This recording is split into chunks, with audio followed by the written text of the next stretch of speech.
What's up? My name is Presley Kane, and today I'm going to be talking about how The War of Art by Steven Pressfield has helped me thus far in life. This is a book about creation, creating things, and putting your ideas out into the world and what that can do for you. I have 4 key takeaways for this book, and I will expand on each of these, but at a high level, they are: 1, creating and putting out into the world is essential. 2, ideas come from a medium that we cannot see, whether you believe that is God, whether you believe that is something else. Ideas come from a medium that we cannot physically see. 3, it is our duty to act on the ideas that we have that we cannot physically see. 4, creation is deeply personal, and putting that out on display for the world is something that's very vulnerable of you to do.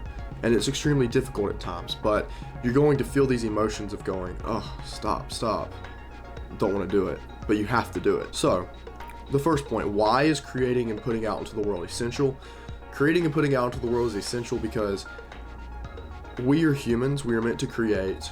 We have, I believe in God, so I'm going to standpoint this from that. We have a creator, and it is our duty to be like our creator, and our creator created us. Therefore, we have to create things in our name and our vision. So this creates an inception.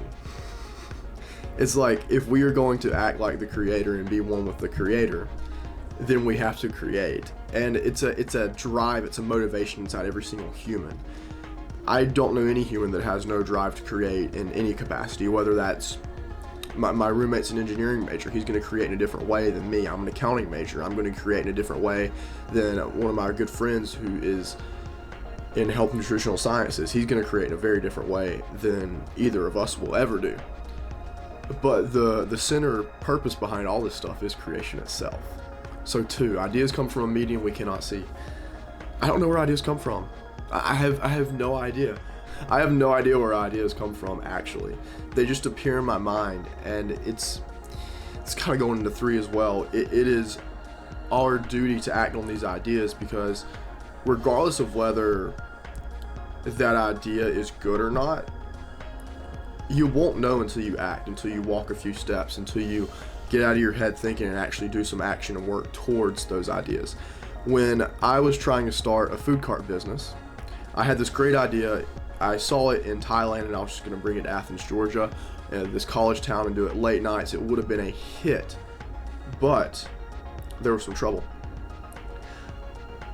I'm brainstorming this. I'm thinking of it. I'm like, oh wow, I have this picture. I know exactly what I want to do. And then I start researching the food permits. I'm like, how do I get a cart? How do I do this? How do I cook it? How do I store all the materials? And I'm getting stressed. There's so much weight on my shoulders now than things that I don't know what to do. And the more I search and think about it, the greater my stress levels get, and the less I'm able to function.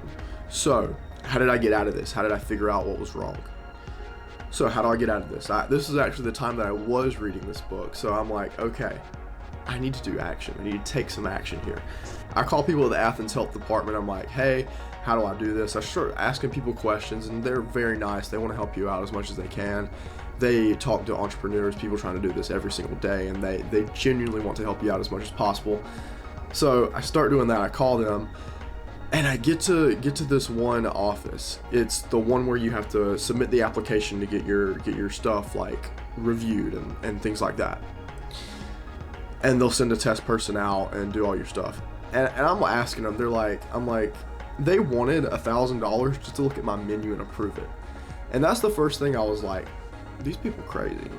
There's some things going on here. So I just hang out in the office for an hour, and I keep asking the front lady questions, and I'm like, okay, so it says that only hamburgers and hot dogs can be sold here if they're pre-cooked somewhere else, like pre-packaged. You can't do anything fresh on the side of the road here.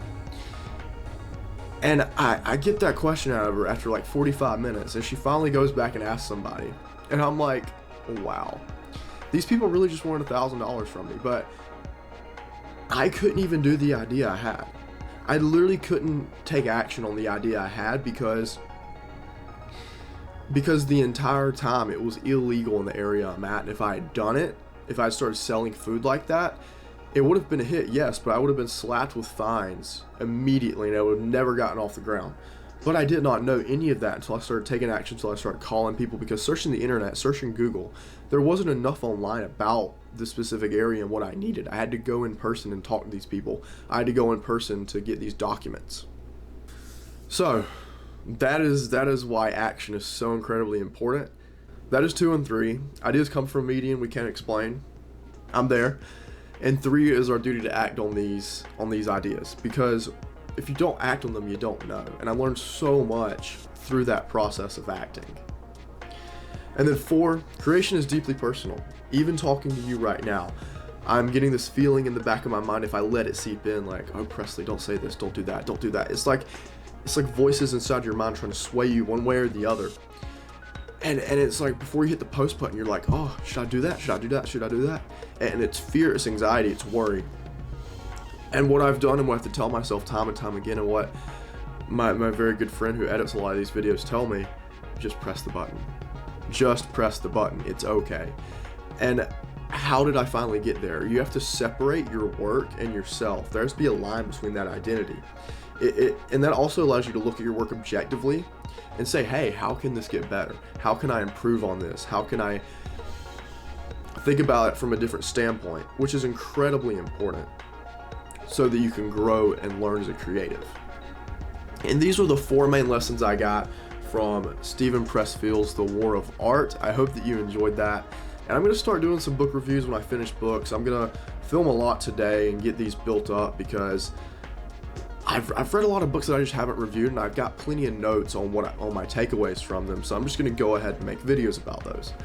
But anyway, I'll make a playlist of these book reviews so you can scroll through them all if you want to see what I'm reading. And I hope you have a beautiful day. See you later. Peace out.